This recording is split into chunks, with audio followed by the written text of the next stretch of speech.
We are live. Hello, welcome. Whether you're on the podcast listening or perhaps you are watching us right now, we're live on LinkedIn, we're live on YouTube, we're live on Facebook. Welcome to another episode of the Johnny Ross Fractional CMO podcast, where we dive deep into the cutting edge of the world of marketing. Today, we're opening the doors to the realm of experiential marketing with a true industry pioneer, Brook Jay. How are you, Brook? I'm great. Thank you. Hi, Johnny. You're joining us from Chicago. I'm really pleased that you're here. As the CEO of All Terrain Collective, Brook's been at the helm of campaigns for the giants like Nike, Ferrari, PepsiCo, crafting memorable encounters that don't just dazzle, they drive sales. From unlocking the secrets of elusive ROI to the magic behind creating brand experiences that stick, we're about to uncover how the big players make it happen. So if you've ever wondered how experiences can translate into tangible results, or how to forge connections that convert fleeting interactions into lasting brand loyalty, stay tuned. This one's a game changer. Let's dive in. Was that all right for you, Brook? Oh my gosh. I loved it. Every minute. I was on the verge of my seat and you were talking about me. So let's do this. I want to dive into the sort of secrets to measuring ROI in experiential marketing. And I was wondering, it's often seen as a hard to measure space. So how has All Terrain tackled this perception, and what's your secret to capturing that elusive ROI? Yeah. A lot of our clients, or just in general clients that look to experiential, come to us with some very narrow KPIs like social media impressions and earned media, which are wonderful, but they're hard to track back to sales directly. Yeah. So the solution for us is that both the sales and marketing teams need to be working lockstep with agency teams like us. And this happens way less than it should, but when it does, you're able to track from the time you meet a consumer at an experience straight to the point of sale. And All Terrain's known for instituting these kind of processes in with our clients. And but how do you ensure that these experiences not only create lasting memories, but also drive sales and customer loyalty, though? Well, we make sure that there is levers in each element of the campaign. So we start with a long drumbeat of promotion. That's something that gets people excited and ready and understanding that there's something coming. And then we, obviously create an incredible experience, whether that's one-off event, experience for content, a tour goes around the country or the world. And all the while we are making sure that there's a way to track sales. So whether it's an incentive, we used to do this with GM all the time. We manage all their major league sponsorship for their Major League Baseball, hockey, et cetera. And from the time a consumer would meet us at a stadium, walk around the car, have a great experience, get a bit of swag that was co-branded, we would incentivize them to go to a test drive, and we went through a gift card or something like this. And we would be able to track from the dealer side when that consumer would show up, activate the card, test drive the car, and then ultimately they would deliver us back sales results. So it's a great way for us to bake in, from the time we collected data, which was usually in the exchange of a gift, to the time they went to dealer, to the time they drove, and the time they purchased. It was a really nice process that we instituted that was able to help us track and build loyalty all the way, because we were constantly doing a drumbeat of communication in the meantime. So it's about making sure that you've got something that trackable very early on, right from the beginning. Exactly. I've worked with a number of different agencies, and it's often overlooked until sort of the middle of the campaign or the end of the campaign that, oh, how can we track this? And it's like, why didn't you think of it at the beginning? Right. So often we don't wind up having any access to the people that are, placing product in stores, or that the dealership groups. That's a little bit different. The automotive industry is really savvy to this, and the alcohol business. But some of the CPG world, fashion, et cetera, it's a little bit more difficult for us to get access to real-time data. How did you get into this world, Brook? Oh my gosh, it's such a crazy story. But a long story short, I went to school in Europe to study international trade. I got out. I worked at Smith Barney. I realized quickly that the commodities world was not for me. And my aunt was opening up a hotel in Miami at the time. This is the 90s. Miami was on fire. And I wound up getting a job in basically a film production, event production, and an experiential marketing firm. And I impressed my boss very early on by helping him close a multi-million dollar deal. And he pulled me out from behind the desk that I was at, which was the reception desk. And I learned a lot from him. His name is Bruce Oros, and he runs a company still out of Miami called ACT Productions. And very soon after working with him for about a year or so, I wanted to come back to Chicago where my family is. And I got a job in events. And through that company, I wound up being a producer at the Olympics in '96. At the Atlanta, which is where the games were, we built a whole town and community inside Georgia Tech to entertain the athletes of the games. And while we were there, my production trailer was right across from a Champion t-shirt activation. There was no brand ambassadors. There wasn't, the word experiential marketing didn't exist, but it was a fascinating social experiment to watch, as it was a 20 by 20 booth with cubby holes with the t-shirts of the participating countries, flags on them, and obviously a Champion branded logo. And there was a sign above the booth that said, if you want to give one, you have to take, if you want to take one, you have to give one, excuse me. And there were Sharpies hanging down. And I watched, along with my team, this social experiment of the athletes of the games, the talent like LL Cool J, the mayor of Atlanta, the people that swept the floors at Georgia Tech, come up to the booth and have this really organic experience where they pulled their country's t-shirt, signed it, and exchanged it.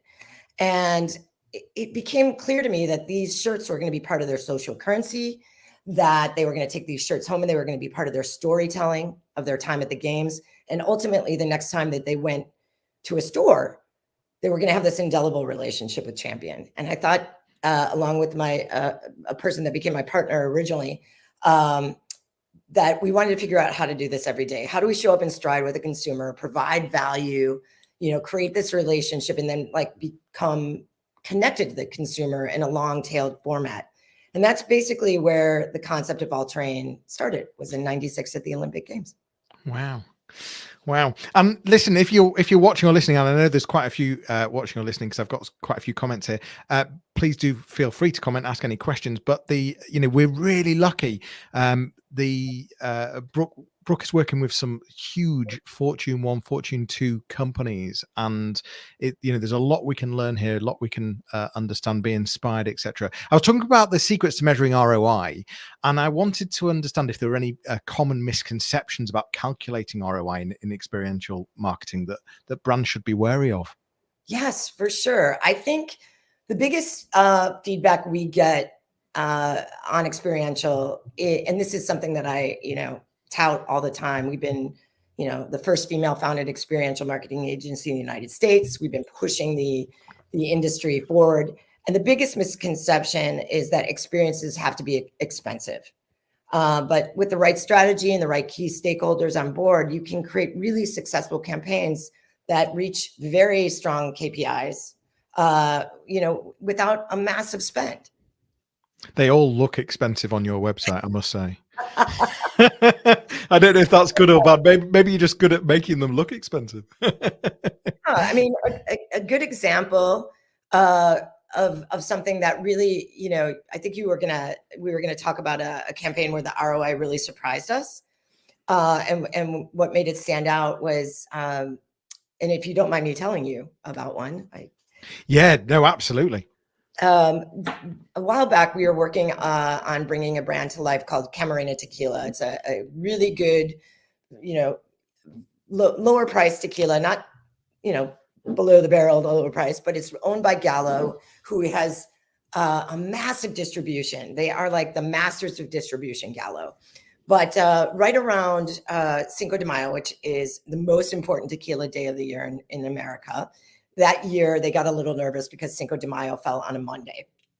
And so they challenged us to create an experiential campaign that would help push sales and drive awareness through this important holiday amongst 25 to 34-year-old tequila drinkers nationally.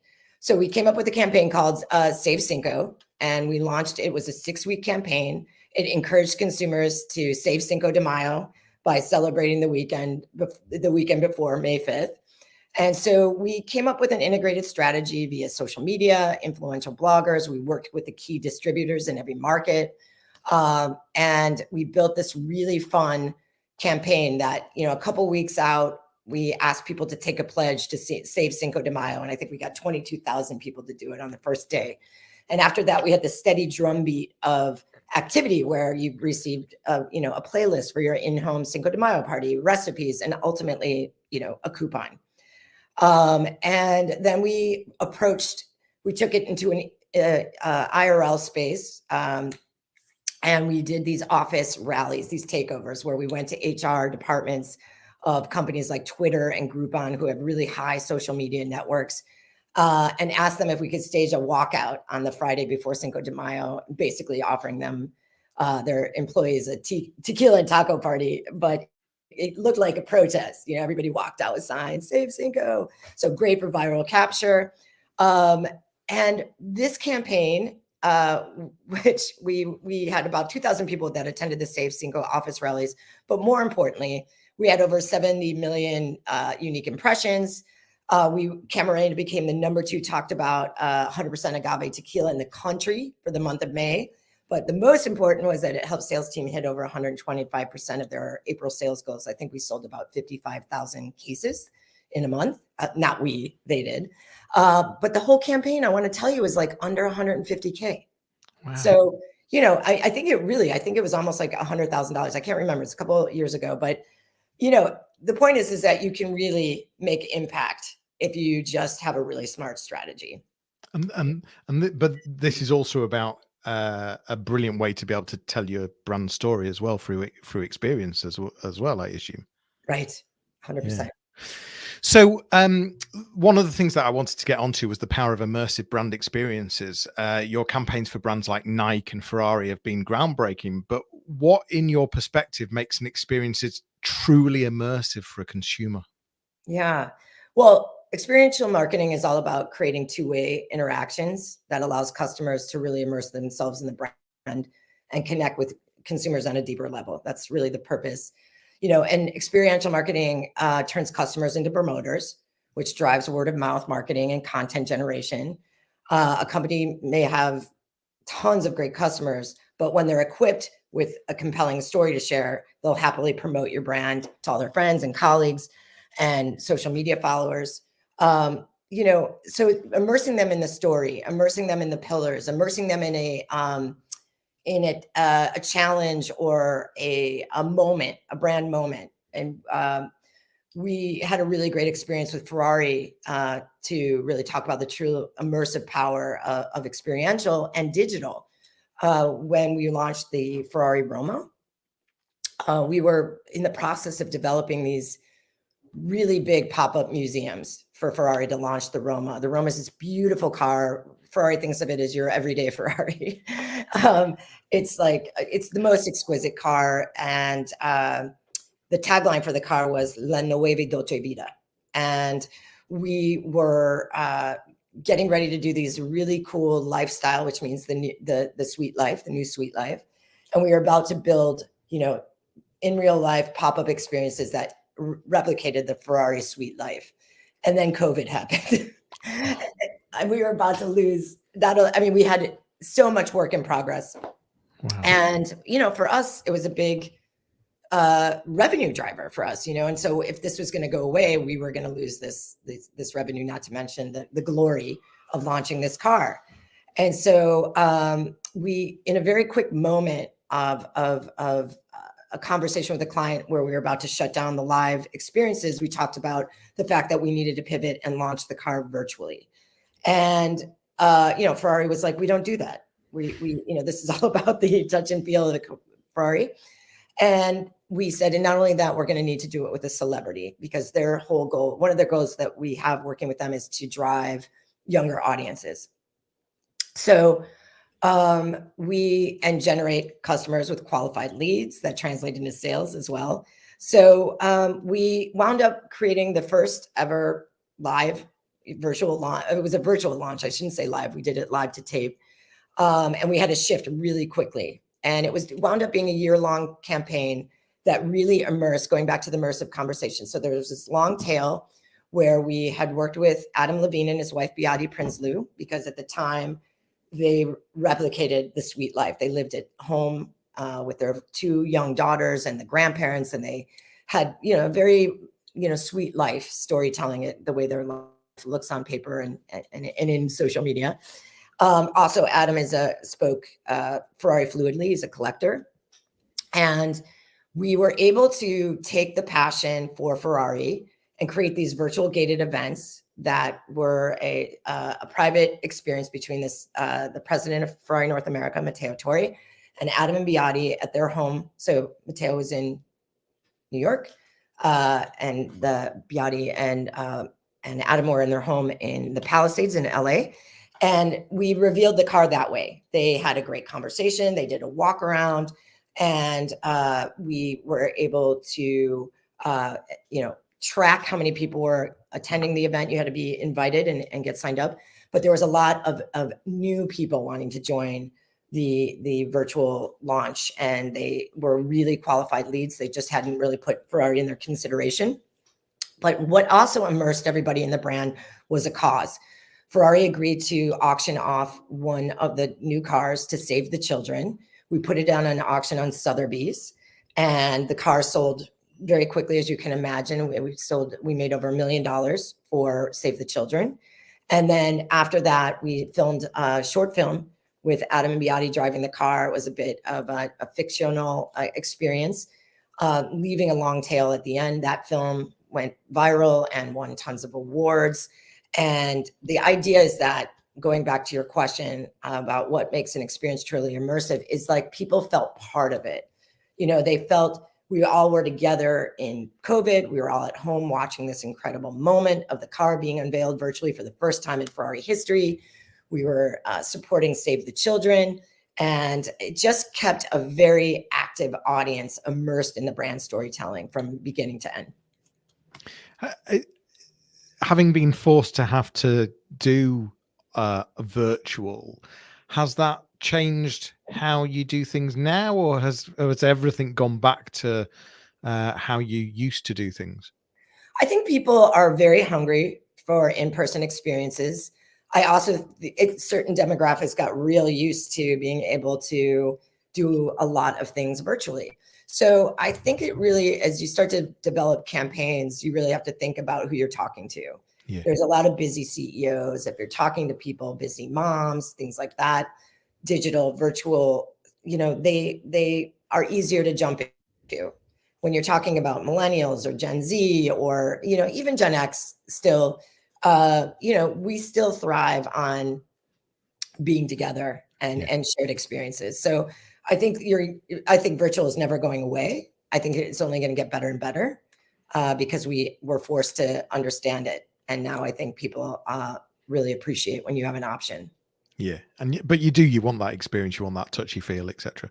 Well, I was wondering if you could walk us through a campaign that sort of epitomizes All Terrain's approach to creating powerful, immersive brand experiences.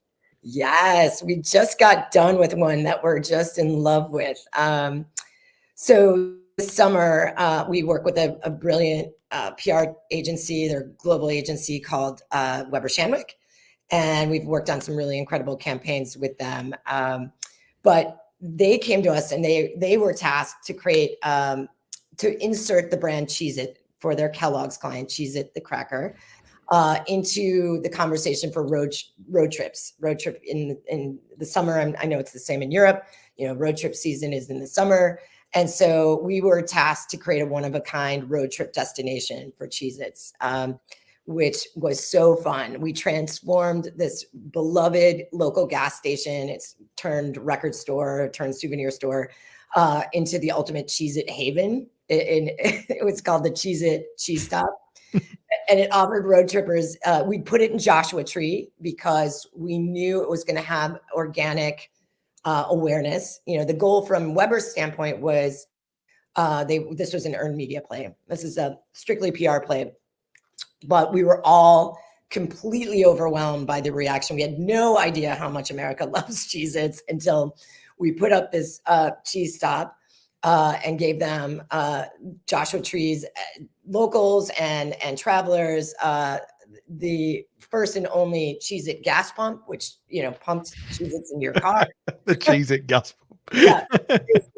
The entire store inside and out was immersed in the world of Cheez-It. It captivated thousands of snack lovers daily throughout the week.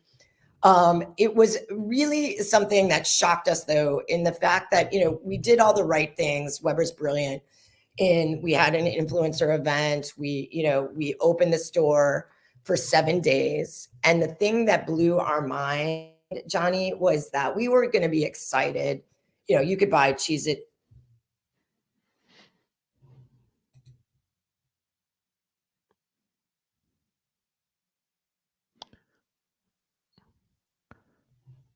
Have we lost Brooke? Is Brooke still there?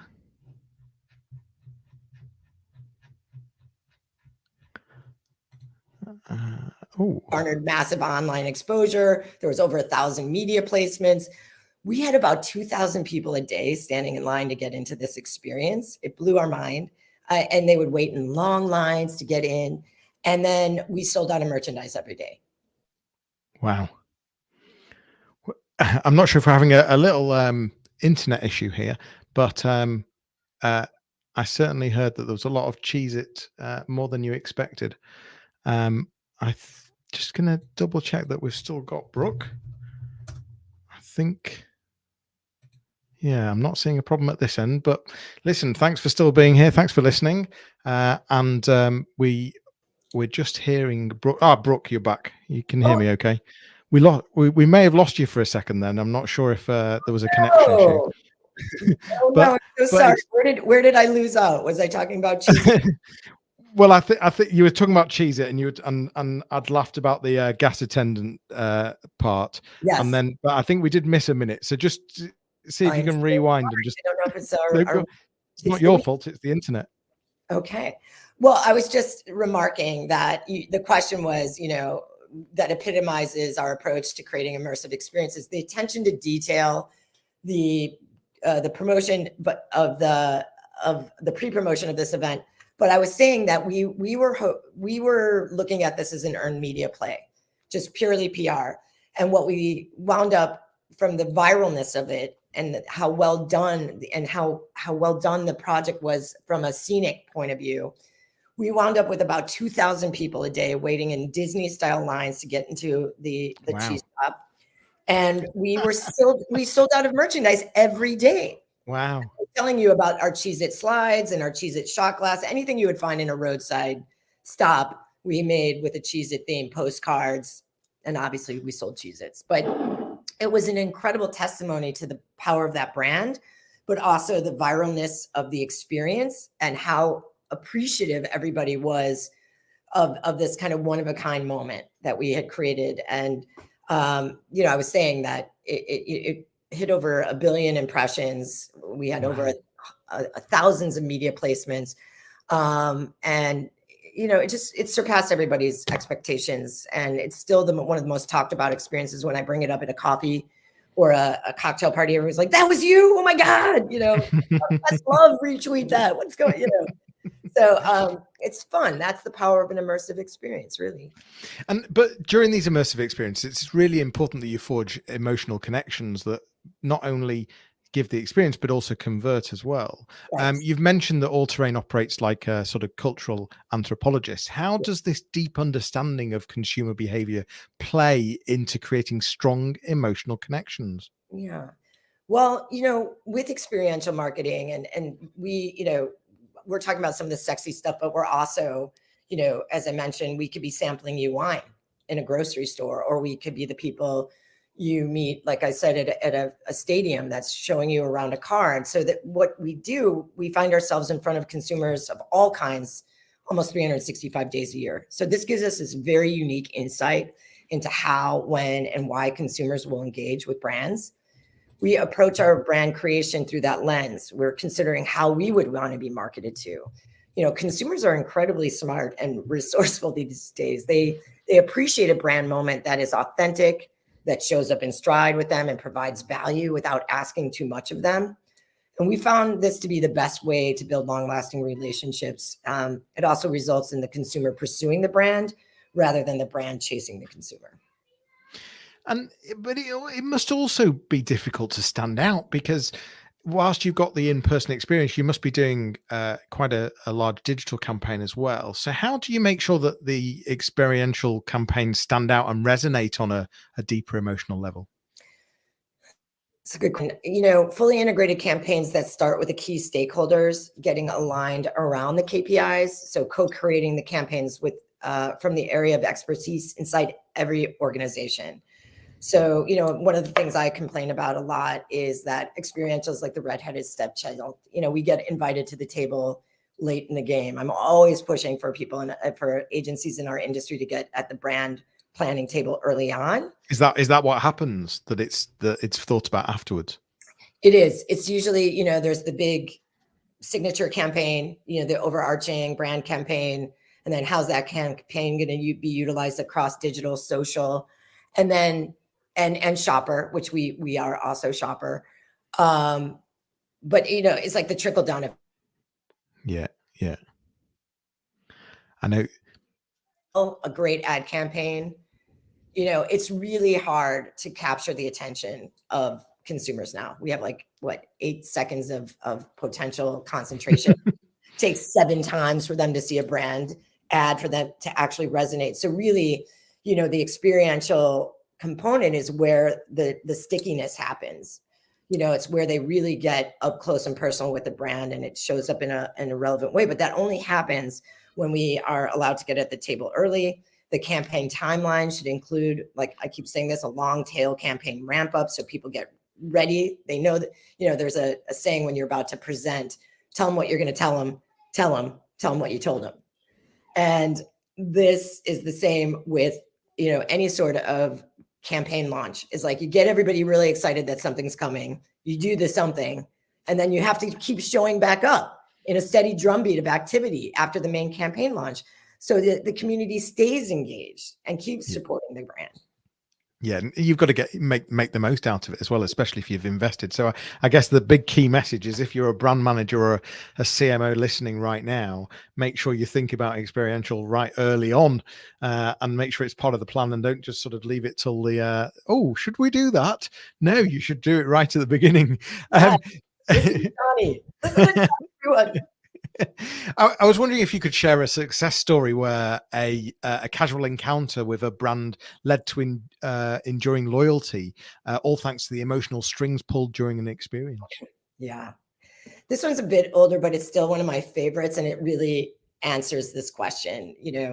So we were very lucky to be part of the integrated agency team that opened the Cosmopolitan of Las Vegas, which was really a lifestyle brand that changed the trajectory of hospitality in Vegas in 2010, 2011. And, we did all kinds of crazy things to open the Cosmopolitan and drive awareness and drive data. They really started from scratch. And so once the Cosmopolitan was open and we had done really incredible things, everybody that was involved, I mean, the brand still is a standout as far as a game changer. But the company was owned by Deutsche Bank at the time. And what was happening was you couldn't get a reservation at a restaurant. You couldn't get a room. You couldn't get into the nightclub. But when you walk through the property, nobody was gambling in the casino. And that was a problem.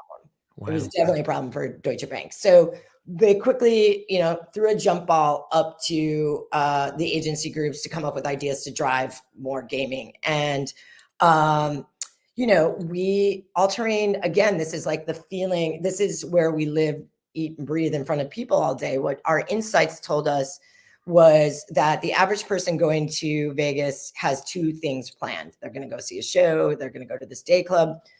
But once on the ground, they'll do 7 things. So there's this white space between the time they, leave and the time they arrive in the noisiest place in the world. And where is that? That's in flight. So we developed this really unique marketing approach to target high-end Vegas consumers. We wanted to gift them in flight. And at first, as you can imagine, most of the airlines hung up on us because it's like the most restricted space and, environment in the world. There's no place to store gifts in an airplane. And also, the employees are union, so they don't have to do anything, that they're at, beyond what their jobs are. So they were the key to this being successful. But it wound up being a massive success in the fact that we were able to broker a deal with United through a media buy. And what the experience was during beverage service, a flight attendant would ask a consumer who is flying on a United flight out of any of their hubs directly into Las Vegas, would you like a gift from the Cosmopolitan? Now you're stuck. This is the coolest brand in Vegas right now. Yes, please, was the answer all the time. And it was just this little black box filled with really cool artwork, in-flight entertainment for travelers, and basically a deck of cards, and each was different, and they each offered a different experience at the Cosmopolitan. Most of them were obviously gaming focused, but some of them were free drinks, 2-for-1, buffet. And what was really interesting about this is that if I'm sitting next to somebody who doesn't gamble, but they sure like to eat, we're trading cards because the cards were buried in each box. So now we're trading cards and basically making a plan to be on property at 30,000 feet. There was also like a really cute gift, like a pack of mints or a phone wallet. So even if everybody just threw everything away, they kept some branded content. We didn't ask anything of the consumer. We just gave them incentive to go to the property. And in the first 6 weeks, we saw 30,000 people visit the property and join up for loyalty program. That tripled and tripled again every week over week and month over month. The program paid for itself. In the first 6 months, we were seeing a redemption rate of 5%, which is very high for an out-of-home ad, which is what this was kind of called. And it was exactly what and then it endured loyalty. I mean, people just kept coming back, and we were able to track that because they had to sign up for the loyalty program to redeem the offer. So anytime they showed back up at the Cosmopolitan, we were able to track, what they were doing, how often they came back. And there was this big emotional attachment to the brand from this offer and this experience that just seemed really exciting and unique, something that hadn't been done before, which was true. I love that campaign. That is brilliant. I absolutely love it. I love the thought process. I love how you got to it, and the idea of using that in-flight experience on the way is just brilliant. Absolutely brilliant. I love it. What a riveting episode. Brook Jay of All Terrain, she's unraveled the complexities of experiential marketing, the ROI. Brook, your agency website is allterrain.net. Have I got that right? That is correct. And where do you hang out online? Perhaps, a brand manager from, a big fortune company is thinking, I need to speak to Brook. Where do you hang out? What's the best way to contact you? LinkedIn. I love LinkedIn. I'm sorry. I am an avid linker. Me too. I know you are. You dominate LinkedIn, Johnny. Well, we'll dominate it together. I'd love that. So LinkedIn is the answer. Please do reach out to Brook if you want to have a chat. But yeah, what a riveting episode. We've dived deep in, dissected the strategies and the trends and the sort of the magical goings on behind impactful campaigns. You've tuned into Cracking the Code of Experiential Marketing ROI. Brook, thank you so much. This has been really brilliant. I really welcome the time that you spent with us, and thanks so much indeed. I hope this has been all right for you. It's been great. I really enjoyed it. Thank you so much, Johnny. We'll speak again. For now, thanks for listening. Thanks for watching. Please do hit that subscribe button. You've been watching Johnny Ross, Fractional CMO. We shall see you soon. Take care.